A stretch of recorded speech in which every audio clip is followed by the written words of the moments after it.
클라나드, 에어, 카논, 리틀버스터즈, 엔젤비트까지 여러분들도 한 번쯤은 들어봤을 법한 이러한 유명한 컨텐츠를 제작한 게임 회사 키는 2019년이 굉장히 뜻깊은 한 해였습니다. 언제 사라질지도 모른다라고 하는 비주얼 노벨 게임 시장에서 어느덧 그 자리를 지켜온 지 20년이 되는 해이기 때문이죠. 그래서 오늘은 키라는 브랜드, 그리고 키라는 브랜드가 만들어낸 컨텐츠의 발자취를 살펴보는 시간을 갖도록 하겠습니다.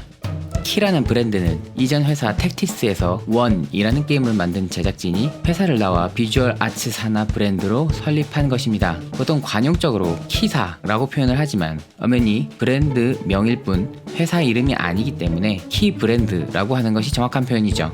그래서 전체적으로 키 브랜드의 팬들은 일본에서 카키코 팬층이 있으며 우리나라에서는 키빠라는 다소는 과격한 별명이 붙어있기도 합니다. 키라는 브랜드는 텍틱스 시절에 나왔었던 컨텐츠부터 동일한 제작 구성의 명맥을 이어왔기 때문에 보통 키를 사랑하는 팬들에 있어서 그 시절의 컨텐츠부터 시작되었다라고 생각하는 것이 의견 중에 하나입니다. 하지만 정확하게 키라는 브랜드명을 달고 이전에 다녔던 회사를 나와서 비주얼 아츠 산하 키 브랜드로 냈었던 첫 번째 게임은 1999년에 출시한 카논을 통해서입니다. 카논은 기적이라는 테마를 통해서 감동적인 스토리를 만들어내며 일본 게임계에 눈물나게 감동적이다 라고 표현되는 나키게라는 단어를 창발한 게임으로 평가를 받습니다. 실제 이 게임 그리고 비주얼 노벨 게임들이 감동적인 스토리를 메인으로 하는 하나의 파생 장르가 더 자리를 잡게 되었죠. 키는 1999년 카논에 흥행을 입어서 2000년에는 에어를 연달아 흥행하였고 다소 시간이 걸리긴 하였으나 가족을 테마로 한 명작 클라나드가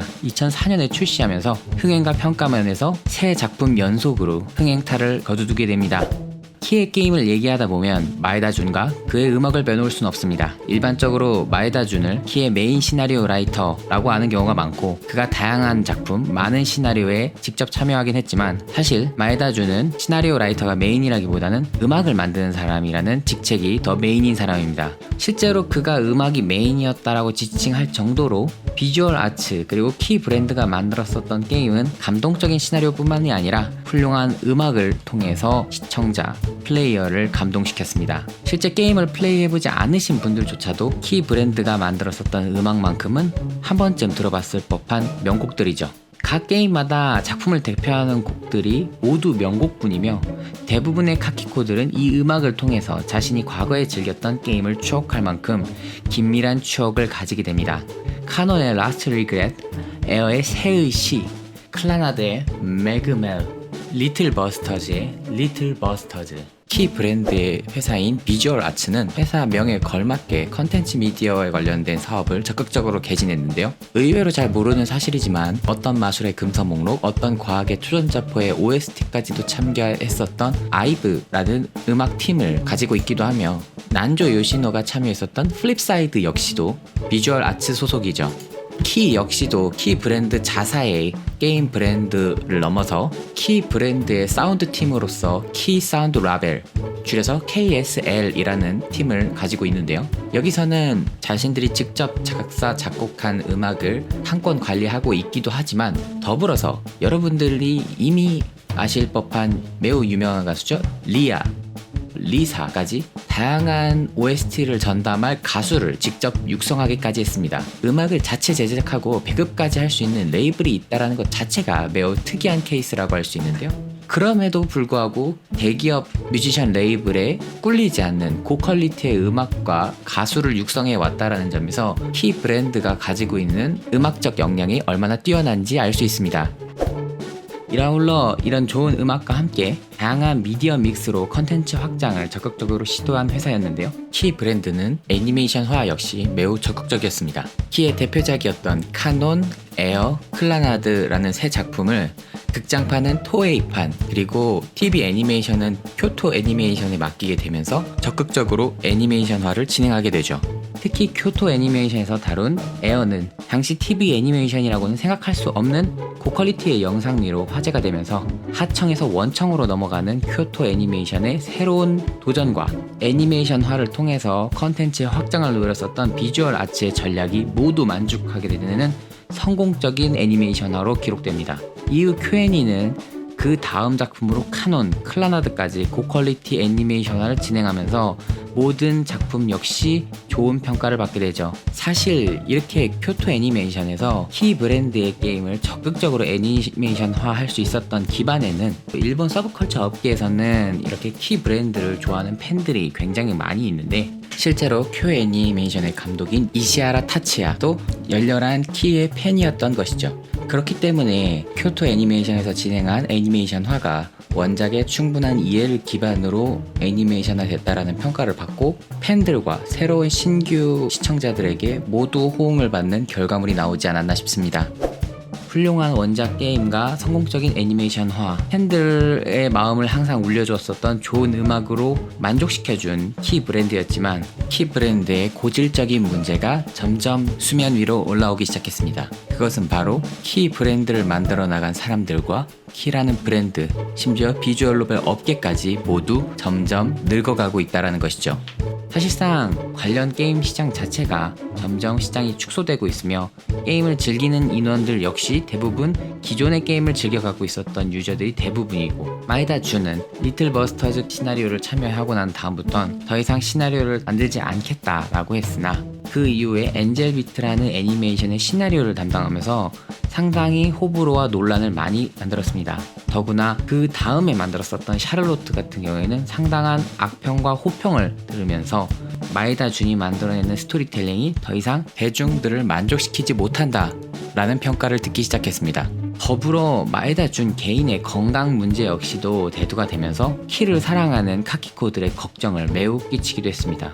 키 브랜드 역시 마에다 준이 없는 새로운 체제에서 적응하기 위해 여러가지 도전을 진행했습니다. 그동안 꾸준히 새로운 신규 시나리오 라이터를 육성하기 위해서 노력해왔으며, 실제로 플라네타리안 같은 경우에는 스즈모토 유이치라는 새로운 작가의 가치를 발굴시킨 작품으로 평가받죠. 다만 스즈모토 유이치 같은 경우에는 키 브랜드를 퇴사하고 아쿠아플러스로 이적했으며, 다양한 시나리오 라이터가 이적하는 경우가 늘어났으며, 야심차게 준비했었던 타나카 로미오와 용기사 07의 리라이트라는 작품은 비교적 복합적인 평가를 받으면서 생각보다 작품이 좋은 평가를 받지 못했습니다. 심지어 애니메이션화의 결과 역시 신통치 못했죠. 이러한 결과를 바탕으로 더 이상 비주얼 아츠 그리고 키 브랜드가 만들어내는 컨텐츠와 미디어의 파급력이 예전만 못하다라는 평가가 점점 크게 대두되는 현재, 키 브랜드는 그 이후로도 하모니아, 썸머 포켓 등의 작품을 내면서 재기를 노리고 있습니다.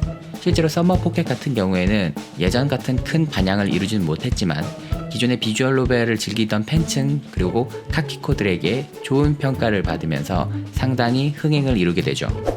이렇게 키라는 브랜드는 시장의 변동과 게임을 즐기는 유저의 노령화, 게임을 만드는 제작팀의 노령화 같은 여러가지 시대의 흐름의 변화 속에서 새로운 변화에 걸맞는 도전과 변신을 강요받고 있는 상태입니다. 현재 비주얼 노벨, 에로게 시장에서 대장 역할을 맡았던 회사들은 사업의 변화를 꾀하고 있습니다. 사실상 해당 업계에 톱으로 군림하면서 스스로의 몸집과 가치를 불려온 시장에서는 더 이상 회사들이 몸을 담그기에 비좁아진 시장이 되어버렸죠. 대표적으로 말했었던 키 브랜드도 있지만 아쿠아플러스 그리고 타임문 같은 회사가 대표적인 회사라고 할 수 있습니다.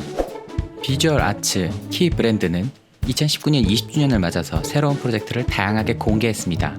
20주년을 넘어서 그 미래를 바라보고자 하는 염원이 담긴 프로젝트였는데요. 썸머 포켓의 흥행에 힘입어 썸머 포켓 리플렉션 블루라고 하는 확장팩이 발표되었으며, 과거에 애니메이션화 펀딩이 성공적으로 진행됐었던 쿠드 와후타의 애니메이션이 2021년에 방영될 예정이라고 합니다. 아울러 비주얼 노벨 신작인 비주얼 노벨 뉴 프로젝트가 하나 더 예고가 되어 있고요. 그리고 플래네타리안에 아직 애니메이션화 되지 않았었던 에피소드의 애니메이션화 역시 발표했는데, 소셜 펀딩을 진행해서 이미 그 목표치를 넘어섰다고 하네요. 그리고 현재 Heaven's Born Red라고 하는 마에다 준이 13년 만에 참여하는 신작 게임이 발표가 됐는데, 이것은 비주얼 아츠 키 브랜드에서 최초로 도전하는 모바일 게임이기도 합니다.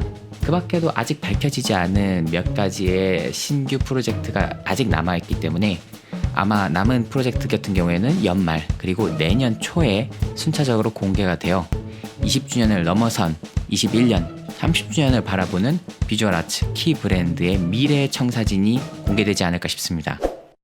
한 게임 회사가 20년 이상 그 사업을 유지해오는 경우가 참 쉬운 건 아닌 것 같습니다. 하물며 국내에서도 20년의 역사를 가진 회사 자체가 드문 걸 생각해보면 무언가 시사해주는 바가 있지 않나. 그러한 긴 역사 동안 항상 유저들에게 감동과 눈물을 선사해줬었던 비주얼 아트 산하의 키 브랜드였기 때문에 그 의미가 더 남다르지 않나 생각해보면서 오늘 방송은 여기서 마치도록 하겠습니다.